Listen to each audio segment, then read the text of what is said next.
சிலர் சொல்வா, நீ சரியில்லை, நீ சரியில்லை, நீ சரியில்லை, நீ சரியில்லை, அது ராங்கு, இது ராங்கு, இது ராங்கு. இந்த நியாயப்பிரமாணம் பேசுகிற மாதிரி சில காரியங்கள் பேசலாம். ஆனால் ஆண்டவருடைய கிருபை உங்களுக்குள்ள இருக்கும்போது அவைகள் எல்லாவற்றையும் உங்களை தாண்டி உங்களை வழி நடத்த செல்லும். இந்த மாதத்தில் அதிகமாக தேவனுடைய கிருபைக்காக கெஞ்சிங்க. அந்த கிருபை உங்களுக்குள்ள ஊற்றப்படும் போது இந்த கிருபை உங்களை பாதுகாக்கும். இந்த கிருபை உங்களை வழி நடத்தும். இந்த கிருபை உங்களை நித்தியத்துக்கு நேராக கொண்டு செல்லும்.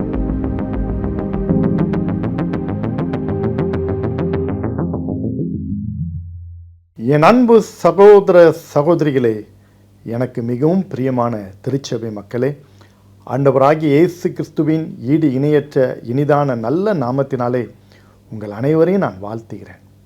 மீண்டுமாக ஒரு புதிய மாதத்திற்குள் ஆண்டவர் நம்மை அழைத்து வந்ததற்காக, நம்மை நடத்தி வந்ததற்காக, ஒரு புது மாதத்தில் பிரவேசிக்கும் பாக்கியத்தை கர்த்தர் கொடுத்ததற்காக ஆண்டவருக்கு நன்றி செலுத்துவோம், ஸ்தோத்திரம் செலுத்துவோம். கடந்த 7 மாதங்கள் நம்மை கண்ணின் மணியைப் போல பாதுகாத்த தேவன் இந்த 8வது மாதத்திற்குள் பிரவேசிக்கும் பாக்கியத்தை தந்தார். அதற்காக ஆண்டவருக்கு ஸ்தோத்திரம் செலுத்துவோம், நன்றி செலுத்துவோம். என் அன்புக்குரிய தேவனுடைய பிள்ளைகளே, சென்ற மாதங்கள் முழுவதும் பாதுகாத்த தேவன் இந்த புதிய மாதத்திலும் உங்களை பாதுகாப்பார், உங்களை வழி நடத்துவார். நீங்கள் எதிர்பார்த்திருக்கிற ஒவ்வொரு காரியங்களும் வெற்றியாக வாய்க்கும்படி கர்த்தர் உங்களுக்கு உதவி செய்வார். தேவனால் கூடாத காரியம் ஒன்றுமில்லை, எல்லாம் அவரால் கூடும். இந்த மாதம் எப்படி இருக்குமோ, இது நடக்குமா நடக்காதா, இது எனக்கு நிறைவேறுமா நிறைவேறாதா, எனக்கு சுகம் கிடைக்குமா கிடைக்காதா, பாக்கியம் உண்டாகுமா இல்லையா அப்படின்னு நீங்கள் நிறைய காரியங்களை குறித்து குழம்பிக் கொண்டு இருக்கலாம். ஆனால் கர்த்தர் சொல்லுகிறார், அதன் காலத்தில் நேர்த்தியாய் செய்கிற ஆண்டவர் இந்த மாதத்தில் எதை உங்களுக்கு செய்ய வேண்டும் என்று அவர் நிர்ணயித்திருக்கிறாரோ, குறித்திருக்கிறாரோ, அவைகள் எல்லாம் இந்த மாதத்திலே உங்களுக்கு தவறாமல் நடக்கும். பாக்கியம் பெறுவீர்கள், ஆசீர்வதிக்கப்படுவீர்கள். ஆண்டவருடைய கிருபை இந்த மாதம் முழுவதும் வருகின்ற நாட்களிலே உங்களை வழி நடத்தும்படியாக உங்களை நான் வாழ்த்துகிறேன், உங்களுக்காக பிரார்த்திக்கிறேன்.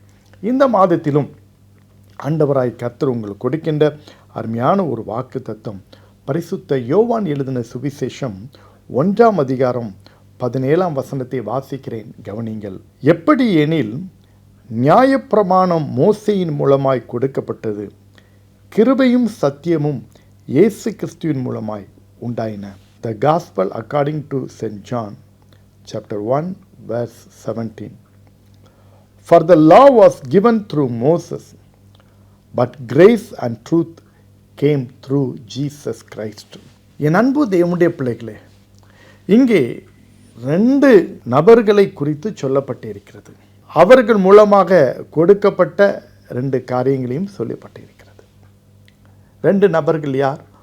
மோசேயை குறித்தும் சொல்லப்பட்டிருக்கிறது, இயேசு கிறிஸ்துவை குறித்தும் சொல்லப்பட்டிருக்கிறது. அவர்கள் மூலமாக கொடுக்கப்பட்ட காரியங்கள் என்ன? மோசேயின் மூலமாக கொடுக்கப்பட்டது சட்ட புத்தகம், த லா. இயேசு கிறிஸ்துவின் மூலமாய் உண்டானது என்ன? கிருபையும் சத்தியமும் என்று சொல்லப்பட்டிருக்கிறது. என் அன்பு தேவனுடைய பிள்ளைகளே, it is very clearly written. என்ன சொல்லியிருக்கிறது? மோசேயின் மூலமாய் கொடுக்கப்பட்டது நியாயப்பிரமாணம், இயேசு கிறிஸ்துவின் மூலமாய் உண்டானது கிருபையும் சத்தியமும். 2 பார்ட்டாக நாம் பிரித்து கொள்ளலாம். ஒன்று the time of law, the period of law. அடுத்தது த பீரியட் ஆஃப் கிரேஸ் என்று சொல்லியிருக்கலாம்.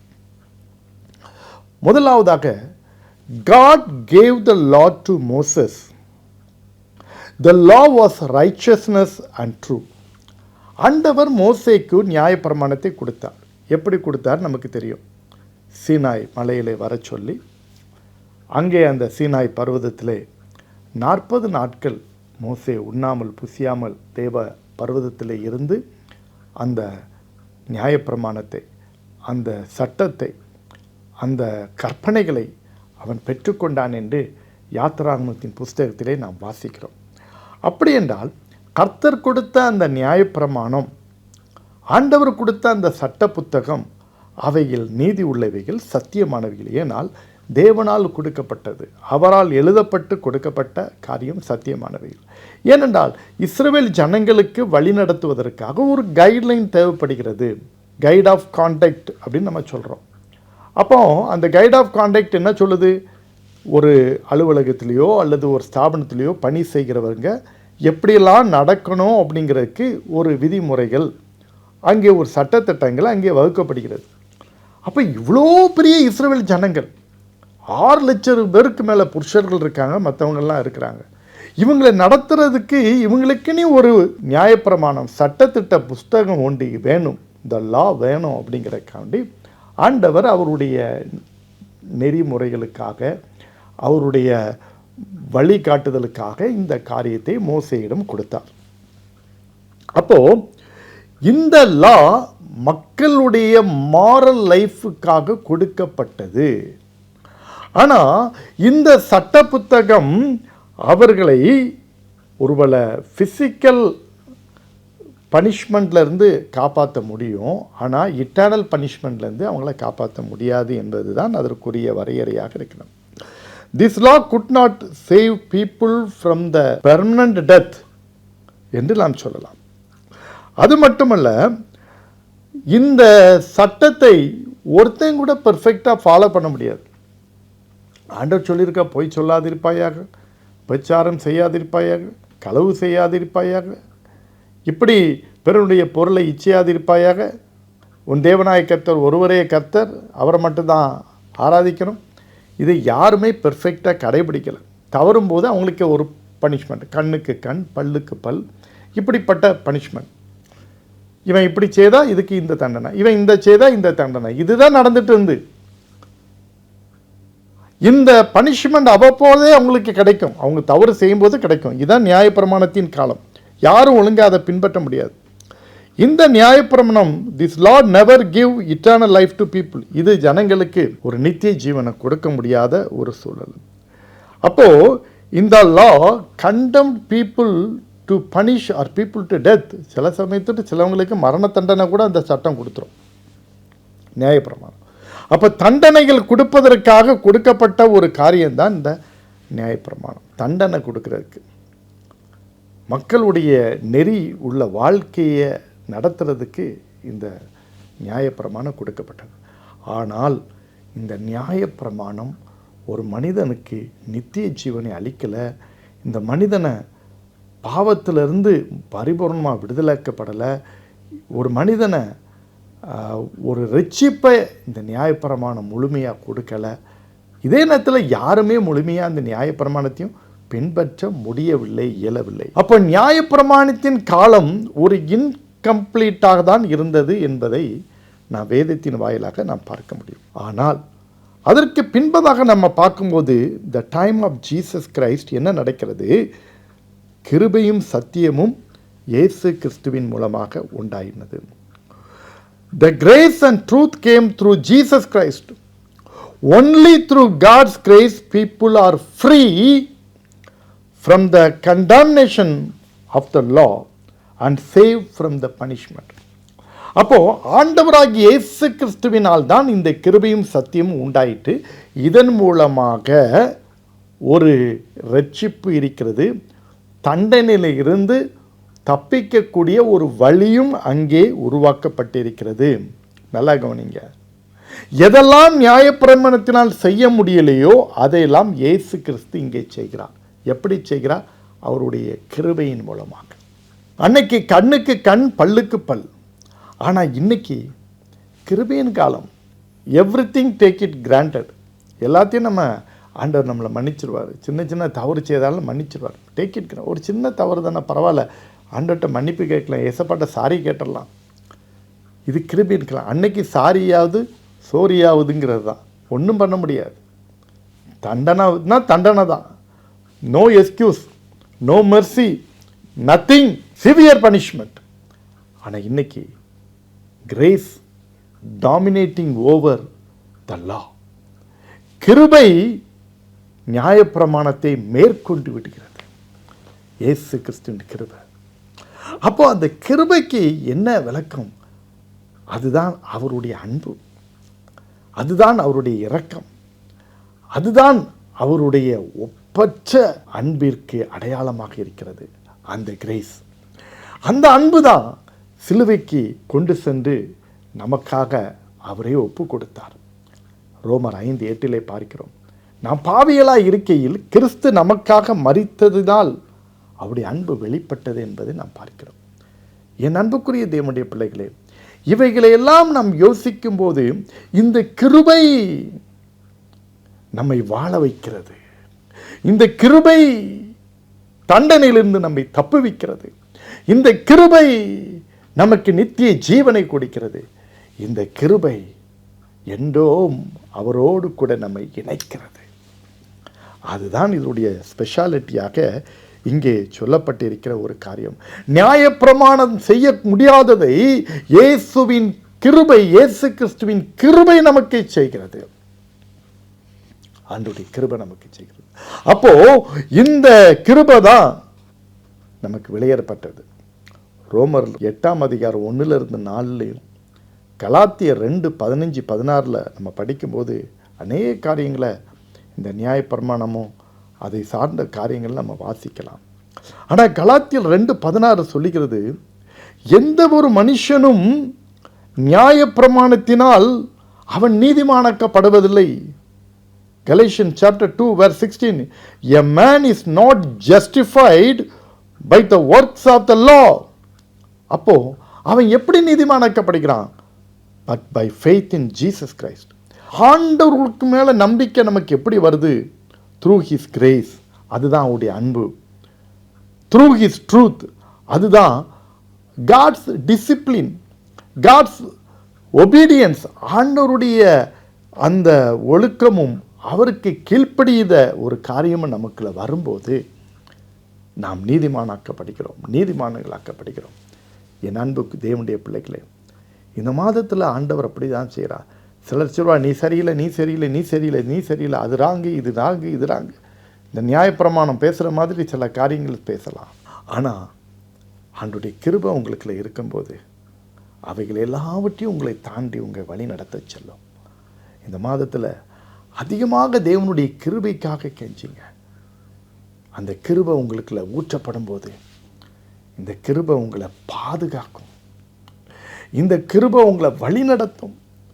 இந்த கிருபை உங்களை நித்தியத்துக்கு நேராக கொண்டு செல்லும். நித்திய ஆக்கினிலிருந்து விடுதலையாக்கும். நித்திய தண்டனையிலிருந்து விடுதலையாக்கும். நித்திய கிருபை உங்களுக்கு தாரும். ஆண்டவருடைய கிருபை உங்களை சூழ்ந்து கொள்ளும். சங்கீதம் 32 கடைசியில் சொல்லப்பட்டிருக்கிறது, அவருடைய கிருபை நம்மளை சூழ்ந்து கொள்ளும் என்று சொல்லியிருக்கிறது. அவருடைய கிருபை விலகாதுன்னு ஏசாயா தீர்க்கதரிசியின் புஸ்தகத்தில் சொல்லப்பட்டிருக்கிறது.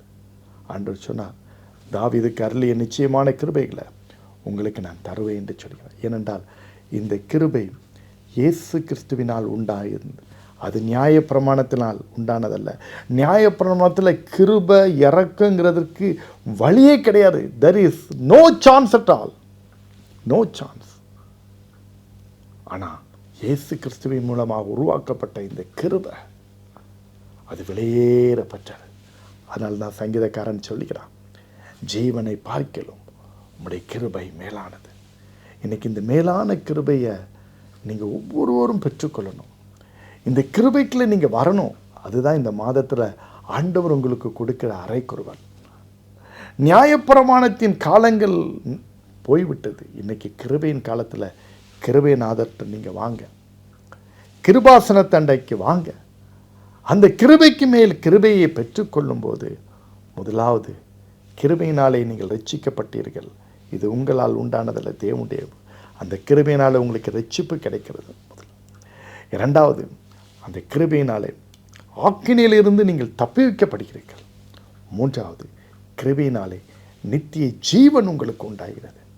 இந்த வாக்கியத்தை நீங்கள் ஒவ்வொருவரும் பெரும்படியாக உங்களுக்காக நான் ஜெபிக்கப் போகிறேன். இந்த மாதம் மட்டுமல்ல, உங்கள் வாழ்நாளெல்லாம் நீங்கள் கலிகூர்ந்து மகிழ்வீர்கள். அந்த பாக்கியத்தை கிருபைநாதராம் இயேசு கிறிஸ்து உங்களுக்கு கொடுக்கும்படியாக, இந்த மாதம் முழுவதும் கர்த்தர் உங்களை வழிநடத்தும்படியாக, தேவ பிரசன்னம் உங்களுக்கு முன்பதாக செல்லும்படியாக உங்களுக்காக நான் ஜெபிக்கப் போகிறேன். Shall we pray? நாம் இணைந்து ஜெபிப்போம். அன்பு நிறைந்த இயேசப்பா, உம்மை நன்றியோடு துதிக்கிறோம், ஸ்தோத்திரிக்கிறோம். இந்த செய்தியை கேட்கிற, வார்த்தையை கேட்கிற உங்களுடைய பிள்ளைகள் ஒவ்வொருவருக்காக ஜெபிக்கிறேன். இந்த புதிய மாதத்திலே நீர் எங்களுக்கு கொடுக்கிற இந்த வார்த்தைக்காக நன்றி. ஆண்டவரே, நியாயப்பிரமாணம் எங்களை தண்டனைக்கு ஆண்டவரே ஆளாக்குகிறது, எங்களுக்கு பனிஷ்மெண்ட் கொடுக்கிறது. ஆனால் கிருபை அந்த தண்டனையிலிருந்து எங்களை தப்பிவிக்க வைக்கிறது.